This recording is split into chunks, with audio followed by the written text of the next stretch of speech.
All Three Beards Media podcasts originate from the Gravitate Co-working Studio, sponsored by Revelton Distilling Company.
Good evening, everybody. This is In the Side of the Storm. I am hosting in replacement of Dave Larson because he's stuck at some cheerleading competition with his kid.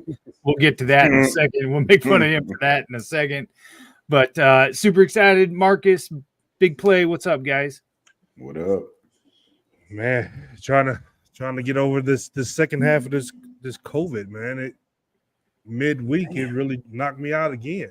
Man, I had to get some re-up on some different antibiotics and things, and this has gotten me a little bit better the last couple of days. But man, Tuesday night, Wednesday, like me and my wife did nothing for Valentine's. I was just on the bed all day long, just laid out because I thought I was better, but apparently I wasn't. So I'm a lot better now. So that sounds like a typical night at my house. Anyways, Valentine's Day, we laid on the couch and watched an old episode of Big Brother. I think that's what we did. All right. So how many other dudes make up sicknesses? Not you didn't, Marcus. I 1,000% believe you. How many dudes be making up like, oh baby, I'm sick because they forgot. They forgot to play on Valentine's Day because that's a good get out of jail free card there. That's right. I got COVID. I got COVID. We need to isolate. So before we hopped on, we were making fun of Tyrese Halliburton's jacket. I found a better picture. Oh my goodness! So I'll hold it up here, but you can see he's got the shit at the bottom of his jacket too, and it's all the way down past his knees. That's like Oscar the Grouch. That's Oscar the Grouch from the Sesame Street. It's like Oscar the Grouch sleeves, man. That is awful. I mean, hey, to each their own, but I can't get jiggy with that. It looked like a nice suit that somebody just literally put some kind of fur on it. Like I don't get it. So let's cut some shit off and throw it on. I mean, that literally looks like in the old days when your parents used to have like the stuff around the toilet, the little fuzzy rug.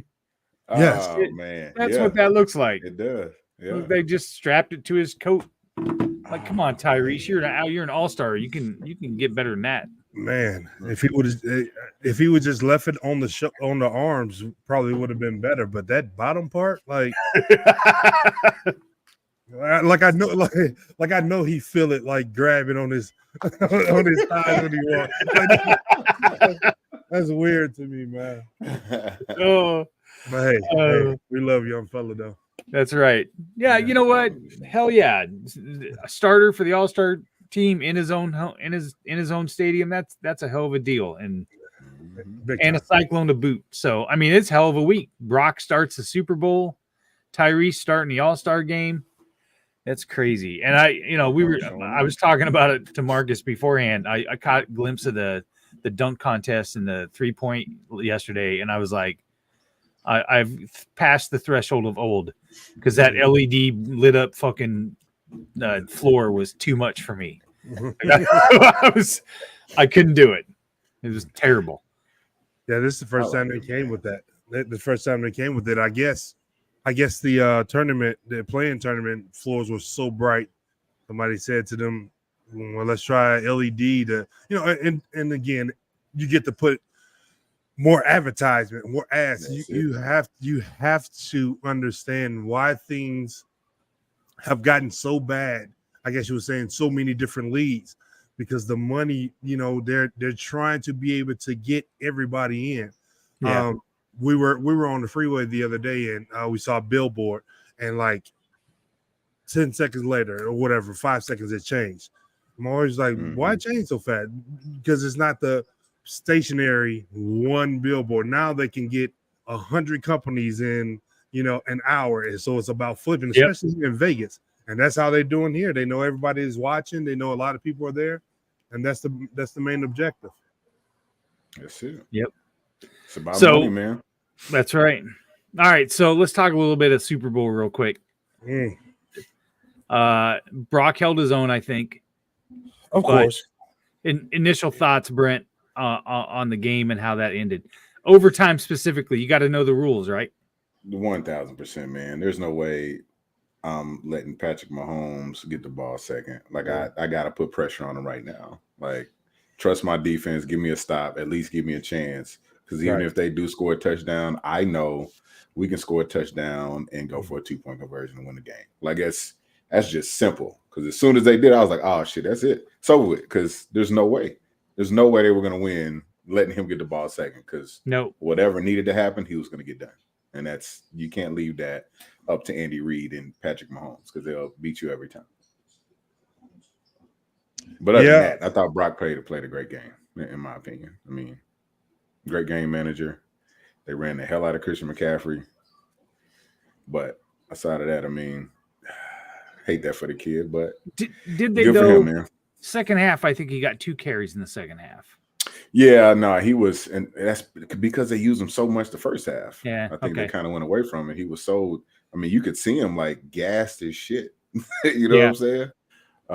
Carrying the rock, but that was just a little too much, too often. I think with him, I think they could have did that same amount of damage over time. You know what I mean? Keep right. Yeah. A little bit fresher, but Shanahan had an idea. Just kind of went with it, and Greenlaw going down just hurt everything. That's that. I'll let you jump in, Marcus. I think that was the biggest thing for me in the second half because they were stopping him in the first half, and man, what a freak injury of just running onto the field and tears his ACL. And that guy he's his Achilles. Yeah. Oh, that's right. Yeah. I mean, those type games they had been out for for at least a week or two. The practice isn't as locked in as focused as it would be during the regular season. Because you have to preserve your energy and things like that. But when you come out in the game like that, you're so charged. What are you gonna tell Christian McCaffrey? No, if you're ready, he's sparked and you're ready to go. And then, you have such high energy, and then it wasn't like it was a high scoring affair in the first half. We was like, man, I was looking at this game like. And I was expecting them to be able to move the ball. But, two great defenses playing against each other. We definitely love Brock 100%. But, man, like the only person, and I told a lot of people, the only person that I would have felt comfortable against Pat Mahomes in the Super Bowl is the only person that's beat him in the Super Bowl. And that was Tom Brady. I mean, it's just, he's in that space. And with the defenses that they had, Brock did a hell of a job, keeping that game close and scoring and doing the things that they needed to get to overtime. But, man, like you said, those rules, when you don't know those rules, when they did not score enough to put them ahead to where if they scored, got the ball back, and you didn't know that they got the ball back, when I said, "Oh my goodness, that's it," and so I got off the couch, got into my chair, and got closer to the TV. And my wife was like, "What you doing?" I was like, "Man, I'm nervous. It's Pat Mahomes. I know it doesn't matter like how many inches, like up and back, or whatever. Then it's going to be a 20-yard pass on 4th and 17, and then they're gonna and right in that little corner. I was like, "Oh man, that's ball game." I told Stacy when we were watching it, I was like, this might be the nervous I've been for a non-Super Cyclone or a Bears game. Like I was that sick to my stomach watching Pat Mahomes just drive down and drive down. You can't stop it. No, You can't stop it. But that's why you love the game. Yeah. Shit like that. That's what draws people in, man. Gosh, I mean, the football mind of Andy Reid and just the sheer playmaking ability of Mahomes to find anybody is you just can't stop it. And then on defense, you lose one of your key contributors with Greenlaw. You there's nobody to cover Kelsey now, so you can literally do whatever you want. So that's why I was like, oh shit, that's it. When he rolled, the young guy did good, but when he rolled right that fast, I said somebody over there, what? Why the fuck over? Yeah. it was like one of those ones like when you almost nervous to even make the pass because it's like, you know, that ball probably didn't have hardly any spin on it or nothing. Just probably just wobble. Just catch this. You know what I mean? That's it. Man. But when he got over there, I was like, that's it. Mm-hmm. Andy Reid, the best coach in the NFL. Let's see. I mean, yeah, right now, I'd have to give it to him. I mean, that's back to back. Yeah, I mean, right now he's got to hold a title. I mean, you know, key situations when you need it. That's a guy you can't really bet against. You know what I'm saying? So I think he is. And this is controversial, but I think he's better than Belichick, and I'll tell you why. He made several conference championships in the NFC with the Eagles with Donovan McNabb. Mm-hmm. He had winning seasons in Kansas City with Alex Smith and went to the playoffs, and is now obviously got one of the greats in Patrick Mahomes. But to be that successful over that time span with the changes in football and with different quarterbacks, and Belichick's got one guy who is arguably the greatest to ever play it. Yeah. You know what I mean? And the 2 years that he didn't have that guy was not good. All right. Yeah, for sure. And the time that he had in Cleveland was not good. I don't even remember that time. Yeah. Oh, I do. I'm older than you, Marcus. I remember that. You know, that staff in Cleveland, that was loaded. Yeah. Because that had him, that had Nick Saban. Nick Saban was there. It had I heard. Parents, Jim Swartz, who was a big-time defensive coach. Mm-hmm. That staff was loaded. So, all right, let's talk about basketball. Did you guys watch any of the games? What? So don't sound so excited. I'm not sure if you watched the game or not. I don't know if you were asleep or not, Brent. I mean, there's a good chance. I didn't. I definitely didn't. I mean, it's okay. Marcus is the basketball guru. So that's all right. I got questions anyways. I definitely watched it. All right, so I'm trying to think. They played. I have my notes here. Fuck, shit. I'm totally unprepared. They played Cincinnati on Tuesday at Cincinnati. Probably the first real tough road game that they went on and won. Other than Kansas, I guess they played Kansas on the road too. No, they played Kansas at home. Oh, played Kansas at home. Yeah, so Cincinnati, that's kind of a tough place to play on the road. And they had just got ranked in the top 12, so that was their top 10. That was a little bit of pressure too. Well, yeah, like you say, Cincinnati always is strong at home, and new to the Big 12, you want to make that statement. Even if you win or lose, you still have to make that statement to show that you're there, that you're going to be here. And we always know, road games in the Big 12 is always going to be hard to get. To get those are definitely ones that we welcome. And to get that one was really big. I mean, we're playing really, really good right now. It kind of makes me nervous, but to be where we're sitting right now is a good feeling for sure. 1,000%. So the narrative the last few weeks have been that TJ's been pretty even keeled. I think the opposing coach has gotten a technical called on them in the last 6 games against us. Do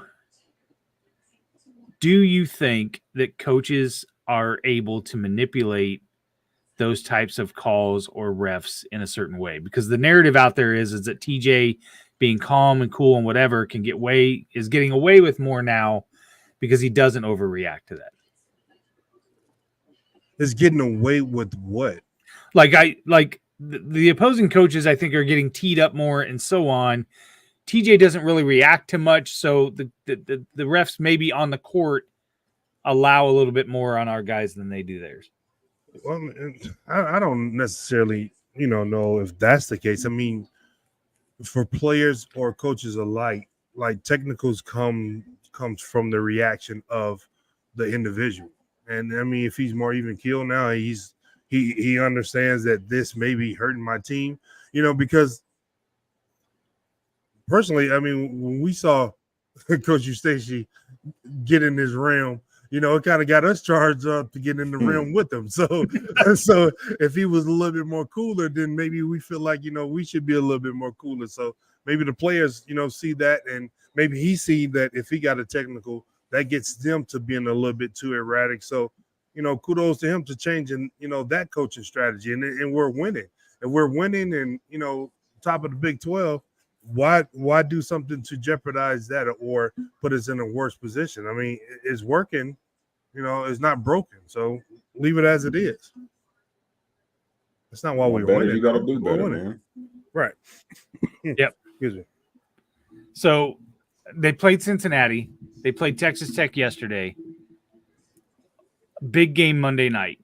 Marcus, you ever play in a big Monday game? I don't even know. I mean, of course, I've played in some big games, but during this time, these games run into each other so much. I literally didn't know when we play. You just let me know when the game is and when to show up. It don't matter what day it was. That's it. Okay. So let me ask it this way then. They've got a big, huge road game, number 2 in the country. Yeah, that's going to be big. So I'll start with you, Brent. Biggest on the road game that you had to go to that was a big road game with a lot at stake. I mean, Iowa State's sitting there. They're tied for first place in the Big 12. You look at their remaining schedule. They win tomorrow night. They can run the table and lock up the Big 12 title. Mm-hmm. Which, I mean, shit, I don't know. I can't think of a big road game for me at all. I don't know, man. Because I got up for different games, you know what I'm saying? I got up for games differently than a lot of people. Like the stuff that motivated me was to be back home, to be in front of people that I knew, you know what I'm saying, were going to be at those games, playing against playing against Texas A&M, any Texas school in general, because I felt slighted. So, for those are all big games for me. But there was times where guys were like, oh, shit, we're going to play Texas. Mm-hmm. Give a fuck who they are. Like, they put their pants on the same way we put our pants on. You know what I'm saying? So why does it matter? But going to Iowa, I think maybe I got hurt in 2005. So I think it was 2005, maybe 2004. Sorry, 2004. I had to see them shitty pink locker rooms, and I got high-low. That was like a big road game. But I mean, man, I don't know, man. So Texas was big for me. From a fan's perspective, I would think that, okay, it's a big game. You guys are a little bit more ramped up. But your point is that some of that shit doesn't matter.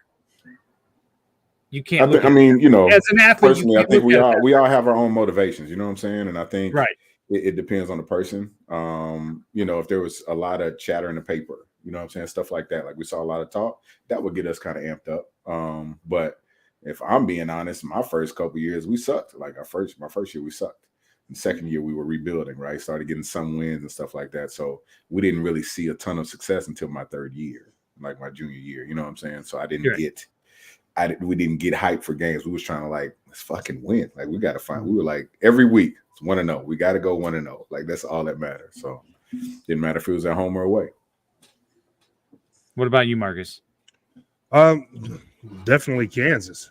The first win that we won in over 50 years down in Lawrence. But just like B said, like to me, and this is not no kind of arrogant. I know what kind of team we had.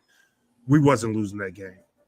Period, point blank. That was a focused game that I knew it was going to be a focused game. And like I've watched, different highlights or sometimes that people put up different stuff or whatever. And I remember in the second half, like I got a dunk and it was like my 6th or 8th point, and it was in the second half. And, by halftime, I at least would have 10 points. But it was like that game to where I wasn't focusing on the number of dunks to get. I assumed I wasn't going to be able to get many with 6'10", Drew Gooden and, Nick Collison and Eric Chenoweth, 7 foot there. So it's just focused on winning the game. And I just remember in the second half, like how concentrative that game was. And the guys that I had with me, Jamal and Kentrell, the way they play defense, I knew it was going to change, in that game if we kept it close, and we did. So for me, the road games were more exciting for me because I had to concentrate more. When you're at home, you're playing defense in front of home crowd. We might come out and Mike Nurse might shoot the first 17 shots. We just know that's how it's going to be.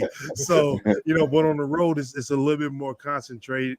It's a bigger concentration for the whole club. So to me, those games were more important, and I got up for those more than and then quiet in the crowd, not hearing, Kansas sing the Rock Chalk song, was my goal. And that, that didn't happen. Even my freshman year when we lost in Lawrence, it was a close game. Somehow with Rafe LaFrance and Paul Pierce and those guys there, we still kept it close. We ended up losing. So they got to sing the song a little bit at the end of the game, but it wasn't those type where at the beginning of the second half you're getting blown out and they sing it for the rest of the game. So that to me is probably was Kansas. So then there was a question floating around on Twitter today. I think Chris Williams from Cyclone Fanatic put it out there. Biggest road game for Cyclones this late in the season since when? And a lot of people said in 2000 against Texas when you played at Texas. That's probably the last time that there was this big of a game. No. We didn't play Texas in 2000 at Texas. Okay. We got them at home that year. Because you were at home when you dunked on Mim, right? That was a home game. Okay. So because we got them the year before on the road, so the next year they come, it's the one game at home. So by the look of the draw, we got Oklahoma. No, we got Oklahoma on the road, but we got Oklahoma State and Texas at home, and it was us 3-4 just tied for the top, and then we got Oklahoma State and Texas at home. So we didn't get them on the road. We got Kansas on the road that year though. Interesting. That's crazy. What are they going to do to win? Well, let me ask you this. So, and this is for both of you. You have a big game like this, and shit starts to go south in a hurry. What do you do? I mean, where are you going with that? Well, it's NCAA, so it's going to go south because, you have to understand, like, the collegiate game, and it's no disrespect, but you have some pros and then you have some kids who don't know how to play ball. Mm-hmm. So, it's not like the pros where we're all pros and like your job and just sometimes you fuck up. But in college, you have some kids that are coming in that don't know how to play ball, and you do have some pros. So it's going to be up and down. We're going to be, here in Vegas, they love the point spread to where, especially a college basketball game, is they're up 20. Oh, those numbers are going to run up high because now they can entice people in with the plus minus because they know they're going to make a run at the end, or more than likely they're going to make a run at the end. And the flip side can be the University of UConn playing the number one team, University of UConn playing the number 4 team, Marquette, and Marquette lose by 30. Like, so something's not right. Either Marquette is not number 4 or UConn is not number 1. Something ain't right because it should be a closer, but maybe Marquette has a few pros on the team who has done well and have some kids on the team that really don't know how to play. When a big game like that, they can't bridge the gap. So in the collegiate sport, you can never really tell. You just got to sit there and watch the game. And just like watching the Texas Tech game the other day, we were up big. And then I looked up, we're up like 10, and I'm like, uh-oh, here we go. But Yeah. that's how it goes. Oh, What wow. about you, Brent? What's your mindset, Brent, when it starts to go south? I mean,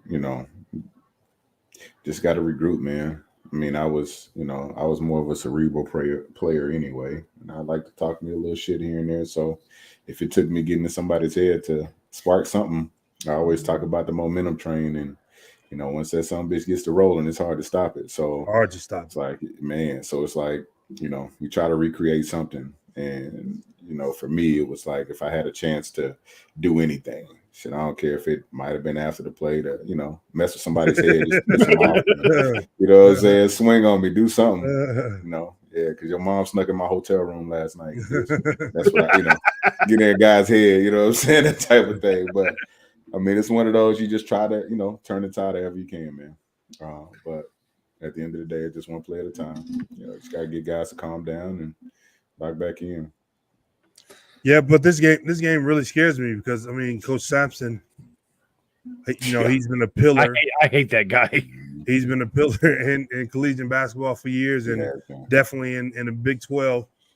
When I was in school, and he's a great coach. He really put some hard-nosed guys out there on the floor, and they play the right way. They play strong. They play tough. One of my pro teammates' son plays for Houston Sharp. So, he's a lot like his dad, hard-nosed, grind it out, gritty, strong, and tough. And on that road, that's one that I'm really, really concerned about. And my hometown going to be kind of live for that game, too. Oh, they're going to be real tough for that. Yeah. Well, and they're going to be looking for some payback because they came in here for sure. and they got handled up here. Mm-hmm. They got handled up here before. Let's take a break, and then we'll come back. We'll wrap up a little bit about tomorrow's game, and then I'm going to look at the schedule and get your guys' idea of what the end of the season is going to look like, and then maybe some seating. I'm going to talk about that screenshot that I sent you guys yesterday, which is a bunch of bullshit. So, all right, let's get a word from Revelton and from Gravitate Co-working. We'll be right back. Why take the best corn in the world and make it into fuel when you could make it into whiskey? That's the question that launched Revelton, Iowa's most visible and fastest growing distillery. Owners Rob and Christy Taylor embrace the grain-to-glass philosophy, sourcing ingredients locally and overseeing on-premises production and bottling at their facility in Osceola. One sip, and you'll agree that Revelton's handcrafted whiskeys, gins, and vodkas are the best you've ever tasted.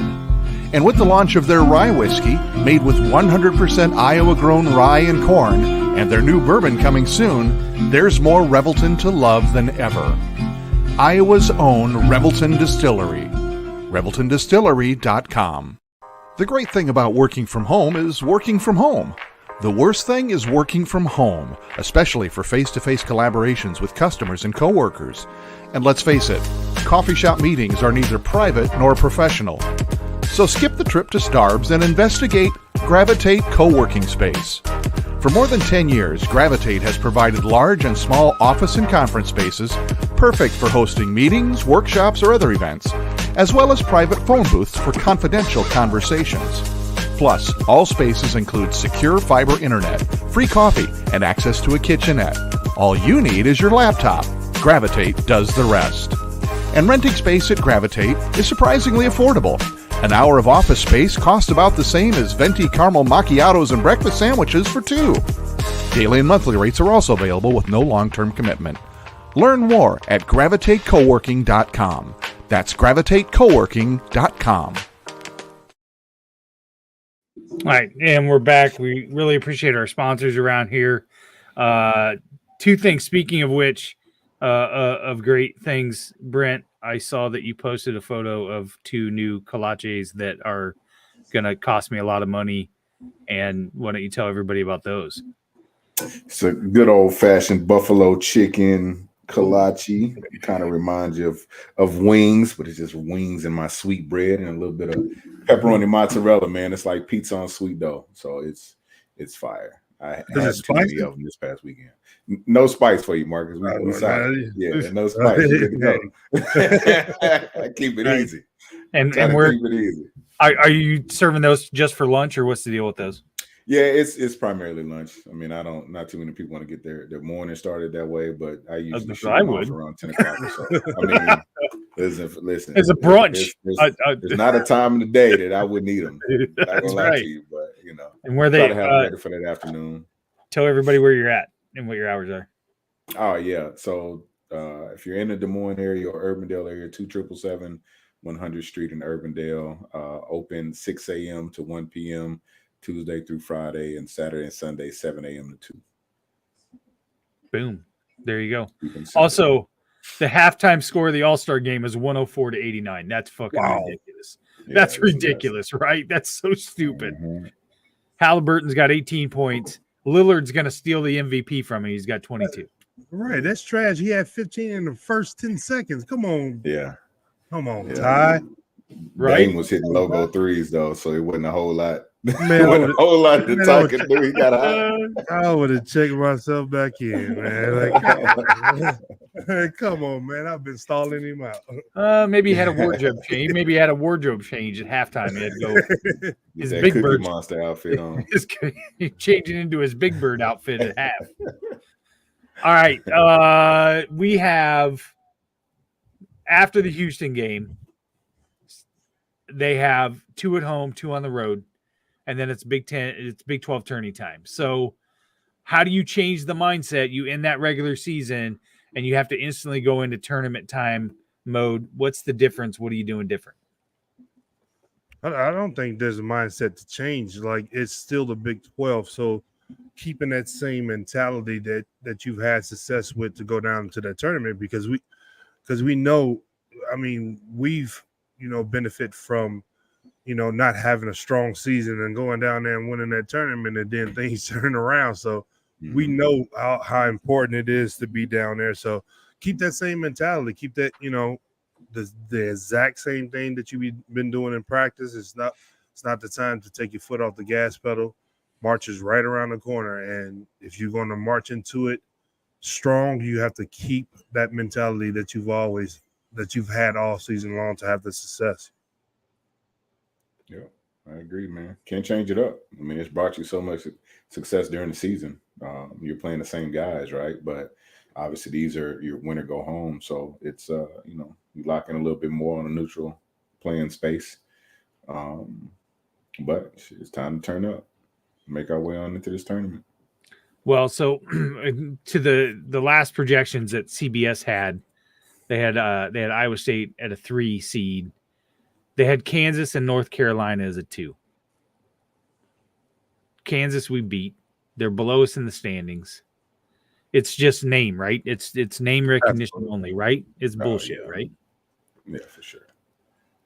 Absolutely. I mean, it's causing a little controversy right now because we hadn't gotten there. I mean, we're already talking about it. So, of course, that's what they want to, drum up.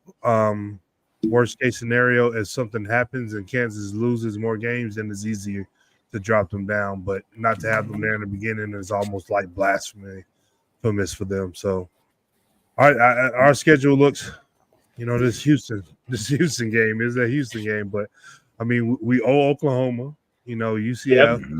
It's going to be a pretty tough one on the road, but I think we can get that. We definitely owe BYU.